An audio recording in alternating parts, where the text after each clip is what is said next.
So, everybody, real quick before I start this off, I need to let you know that the show I'm about to review is not the one I'd originally planned on. In fact, I had 26 episodes of screen caps ready to go, thousands of pictures.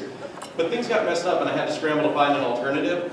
So the lesson here is regularly check your work in progress. Sometimes in life you just have to be an example of what not to do. And speaking of what not to do, let me encourage you not to watch Magical Warfare. See, some people have heard about this. So, Magical Warfare opens with our potato-like protagonist Takashi whining about how he desperately wants to get out of his oppressive home, like every teenager does. Considering the eyeballing he's getting from his mother every morning, I can't say that I blame him. He meets up with his girlfriend, Kurumi, in front of her ridiculous mansion of a house, and they head to school for kendo practice. And so begins the old refrain. Takashi was an ordinary high school student until one day. That's an excellent question.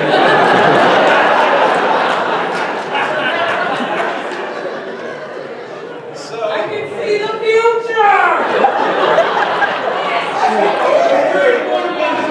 More's coming. So the when one day element kicks in when an unconscious girl face plants next to him, letting off some kind of magical dust or possibly serious BO, I'm not entirely sure which. But being the decent sort, Takashi brings her to the nurse's office, but it's Saturday, nobody's around. And this is where she starts to get all disoriented and grabby like every woozy anime girl ever. Apparently, she's also mistaking him for her brother, which adds a whole new level of creepiness to this entire affair. And that's when she starts coming to her senses. Y'all have seen enough anime to know how she's probably going to react.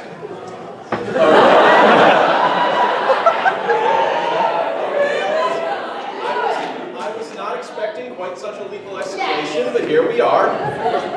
To his credit, Takashi does manage to give a rational explanation rather than sputtering and blushing like most of his ilk, but it doesn't do him a whole lot of good. Also, pay attention to the distance that she's about to cover here. What do you think happens?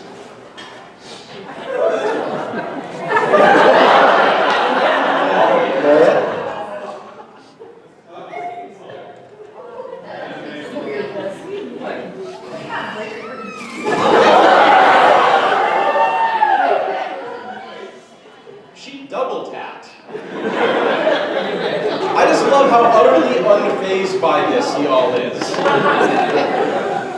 But it also turns out that that was their first kiss, because when you're ticking off checkboxes on the generic anime introduction, you might as well shoot for the moon. I'm surprised they didn't end up chipping teeth when they hit. But even the show is sick of this by now, as am I. So that's when we learn this girl's name is Mui.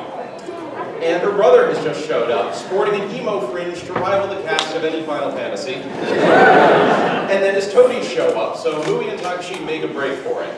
They sprint past Takashi's buddy, Ida, all except the slowpoke girl over here, who pulls out a magical syringe? First a gun and now a syringe? Is this high school in RoboCop-era Detroit? Takashi and Mui do manage to lose their pursuers for a moment, and Mui explains that she and the people that are after her are magicians from a parallel world. But more importantly, when she almost blew his head off with her magical gun, something special happened. That's how it works? Apparently, if children or teenagers come into contact with magic in any way before they become adults, they become magicians themselves. So congratulations, you're accidentally a wizard, Harry. With that info dump out of the way, Takashi and Mui run into Kurumi, and of course, hilarious misunderstandings ensue. As you might imagine, this becomes a pattern between the three of them throughout the series. After what feels like 10 solid minutes, the two remaining lackeys finally catch up to them. But Kurumi is having none of that. She doesn't care about these guys. She's got someone horning in on her territory. This pisses off the dude with the glasses who decides to unleash his own magic on them. What magic, you ask? Well, see for yourselves.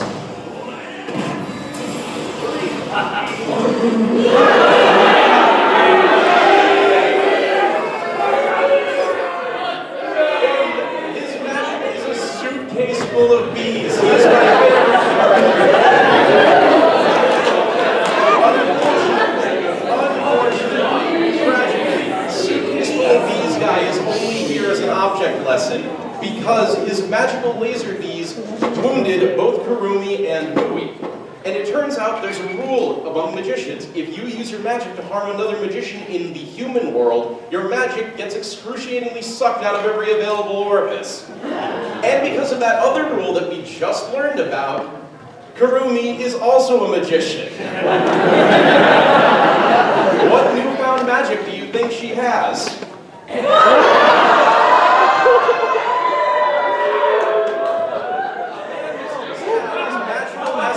Wrenched out of his body and is presumably twitching and pissing himself just off camera, and you're trying to cram in a boob joke. Stay classy, magical warfare. But we aren't done yet, folks, because Ida shows up with that other magician girl over his shoulder.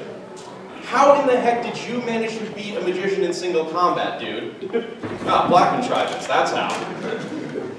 So, wait a minute, you said she attacked you, which means, oh, that's right, kids.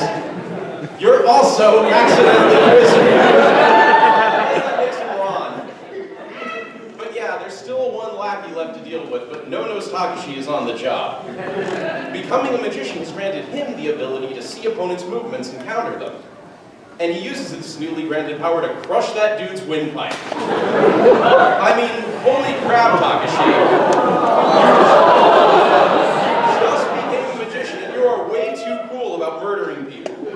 So with these unrefined magic powers and at least one homicide on their rap sheets, he has decided to take these fledgling murder magicians back with her to the ruined world where the magicians live. A dandy old place, I'm sure. And that was the end of episode 1, folks. So hang on, this ride's about to get bumpier. Our story continues with our quartet now at the Subaru Magic Academy, one of the few places in the ruined world not, well, ruined. They are so baffled at this point that our eternally teenage school director has to explain everything to them. Back in the day, 1998, there was a big magical war between a group called the Ghost Trailers that hate all humans and an allegiance of other magicians that want to live in peace with mortals. The Ghost Trailers leader tried to cast this huge worldwide spell that was going to kill every last human on Earth. But a whole bunch of other wizards got together to use their power to split the world into 2 dimensions. The normal living world, which we saw earlier, and the destroyed ruined world, where they are now.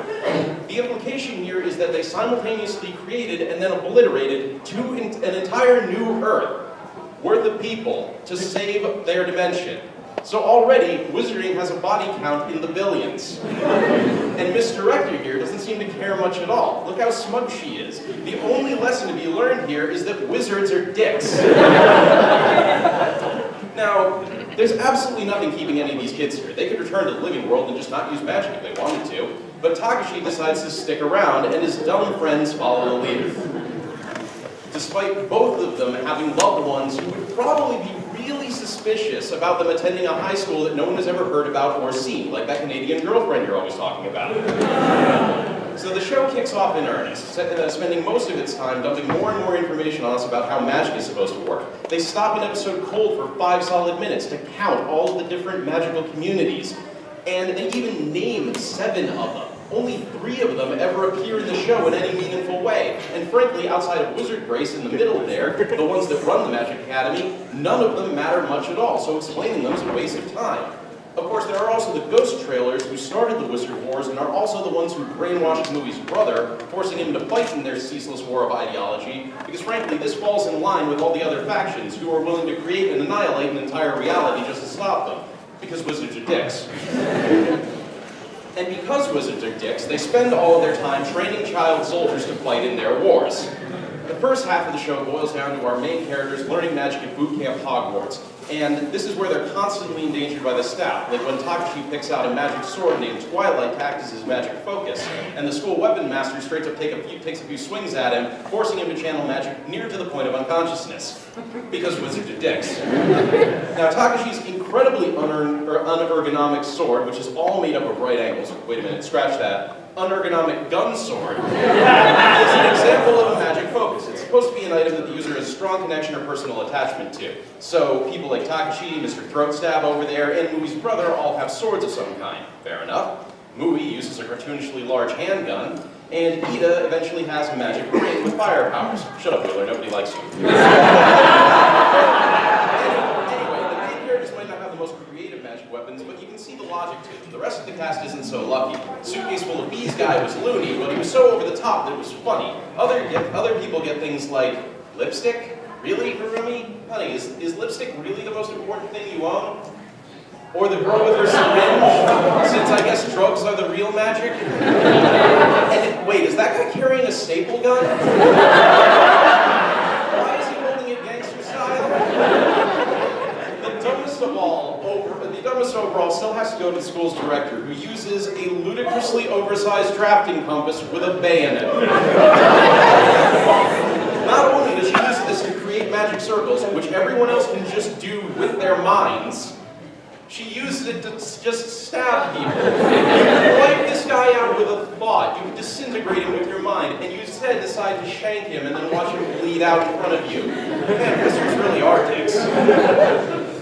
Anyway, after getting their foci, we spend several episodes going through a bunch of bog-standard high school anime BS. They do spend a bunch of time training for the huge wizard war, though.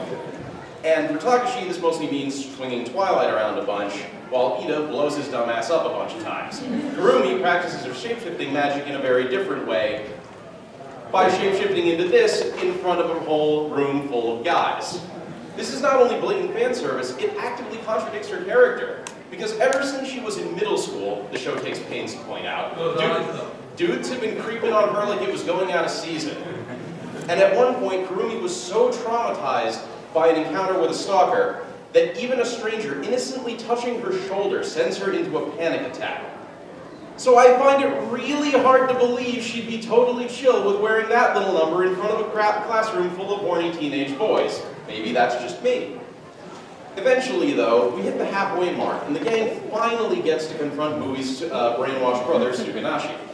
The whole thing takes place during an insanely convoluted hostage exchange I do not have the time to describe, save for the fact that the ghost trailers show up in their magic sedan to hand over Suganashi in exchange for, wait, Beaster schlubs? Didn't that dude die? I'm pretty sure he left you choking on your own blood. But I guess he's alive. Magic. What do I know? Anyway, there's a pitiful excuse for a boss fight with Suganashi, which is pretty much worthless save for this shot, because holy crap, did they forget how perspective and anatomy worked. Until they eventually finally shoot him with a magic tranquilizer bullet and everything's totally okay. Wait, totally okay. It's episode 12. It's episode 6 out of 12, guys. Everyone's already achieved their motivation. Louie's got her brother back. Everyone else was just tagging along to hell. What is the rest of the show going to be about? Well, since we're already halfway through this and we've spent the time explaining our mechanics, it's time to stuff this thing to the brim with backstory. One of the ghost trailers shows up and tells Takashi the real history of the magical war of '98. You see, the ghost trailers have been waiting for their leader, Kazuma, to awaken from a magical sleep that he's been in since that conflict.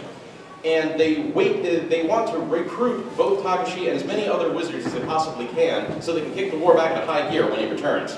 To that end, they reveal to Takashi that the faction leading the academy, Wizard Race that I mentioned earlier, has its own dark history. Back in the Middle Ages, they pretty much monopolized magic and killed or imprisoned anyone that they didn't like, because as we all know by now, wizards are dicks. Okay, that's pretty grim stuff, but really, they were jerks 1,000 years ago. Being your motivation is not really going to fly. You give me something better than that. Well, he can. They also threatened Kazuma, Ghost Rider's leader, when he was a student, forcing him to work for them. And they even held his parents hostage in exchange for his cooperation. Now, it turns out this might not be the most brilliant negotiating move when you are sitting directly across from the dangerously powerful magician and in prime disintegrating range. So, from one perspective, Wizard Grace are responsible for starting the war. Even if they didn't fire the first shot, their actions caused it. So, war were declared. And the rest is secret history. Wizard Grace are a bunch of liars, they got blood on their hands, so maybe by now you're thinking the ghost trailers have some legitimate grievances. But, yeah, that might be the case, but they exclusively recruit assholes, like this guy. And you can see why, with phrases like this, it'd be hard to treat them as the injured party. Despite that, you'd think that some of this revelation would cause Takashi to consider leaving Wizard Race, or maybe have some sort of crisis of conscience about fighting for one side or the other. But no, he doesn't give a crap. He's too busy getting his soul sucked out by a girl who appears to live inside of his magic sword, who just shows up apropos of nothing in the second half to give us something to do before the climax. That girl also gives him nightmarish prophetic visions, and this is important, the school nurse assures him they are absolutely 100% accurate and always true. To resolve this, Takashi and Mui have to jump into his dream to confront the spirit girl. And how much restraint do you think the writers are going to have when creating a dream sequence involving two teenagers? If your answer was almost none, then congratulations. What even happened to your anatomy in this shot, child?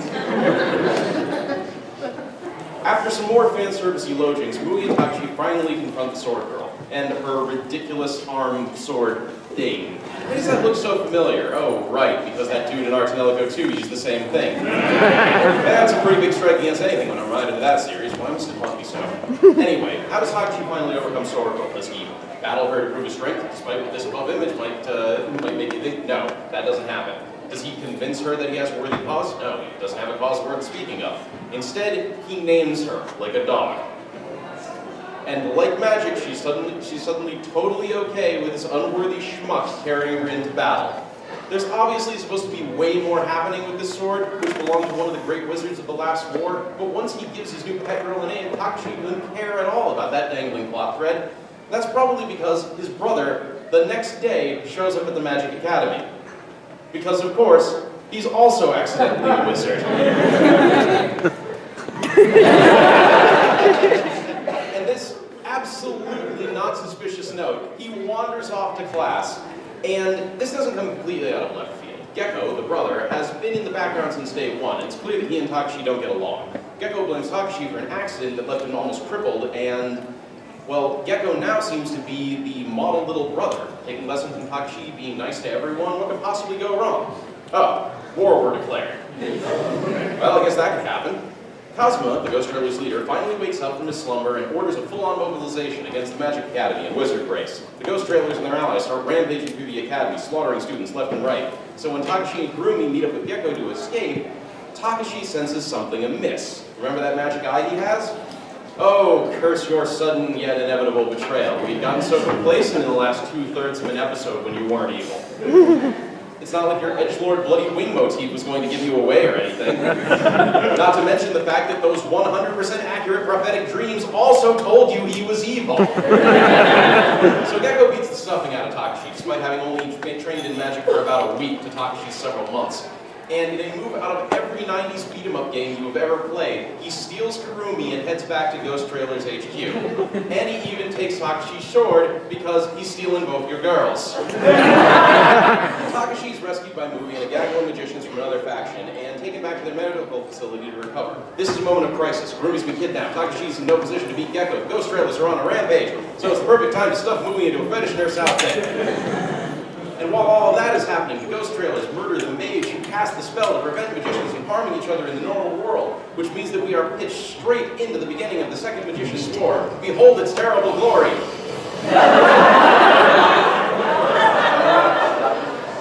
Behold it, I say.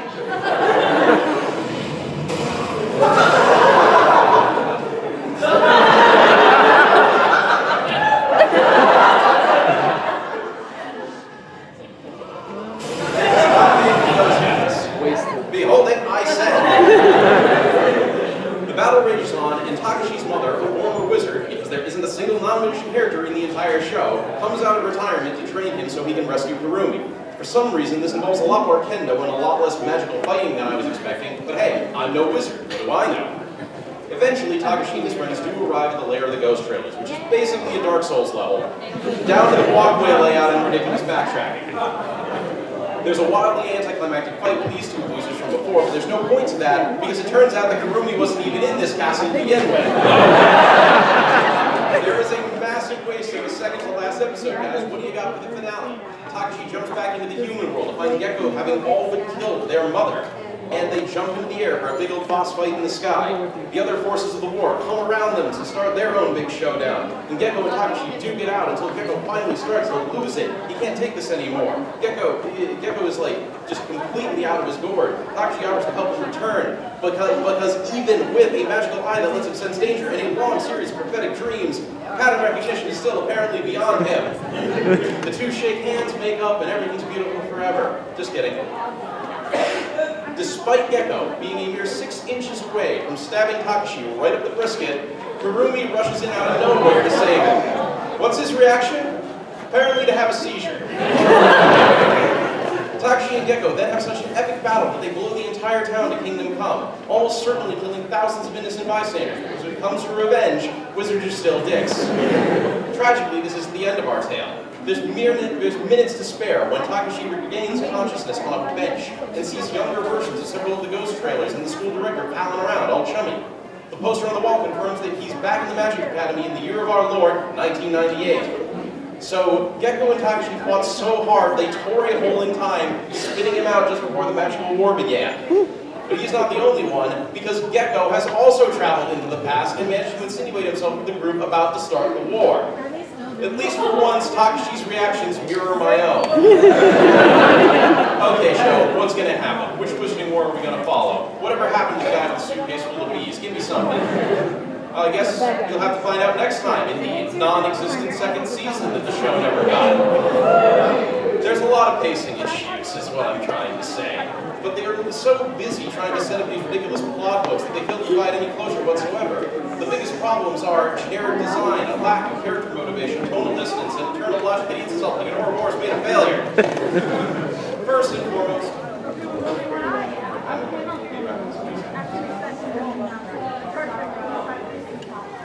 just as I said, there's a million other shows that this could be. There's no creativity in any of the visual design. Everything is generic anime stuff in a magical high school. You've seen this all a million times before. Even the character designs are generic. Takashi himself is basically a protagonist with all the sliders at default. And the most notable thing about it is the fact that his nose keeps disappearing. Faces work. There's no character motivations whatsoever. Everyone's motivations just jump from, let's save that brother, to let's save the girlfriend. Who is like, I saved my brother, now what? I'm gonna hang on this guy. He's still with Kurumi. There's just nothing going on. Everything is generic. Everything has happened a million times before in a million other shows. People are getting gruesomely murdered all over the place during all of this. Why are you showing us people getting evaporated, then ending episodes with cute little witch caps? It doesn't make sense. A better show would have found a way to flow between these extremes, but this is not that show. The biggest problem, though, is just how flimsy the logic is. First glance, it makes sense. Splitting two worlds, maybe to prevent wizards from fighting each other in our dimension, makes sense. But it doesn't say anything about not killing humans. So a wizard could just kill anyone they wanted to. It seems like a really big oversight for someone named Wise Man. And what about the children and teens being turned into magicians simply by being exposed to magic? Don't you think that a bunch of wizards would be exploiting that from day one? Voldemort wouldn't let that stuff slide. He'd have a magic stand set up right out front of every high school in the country. You'd be up to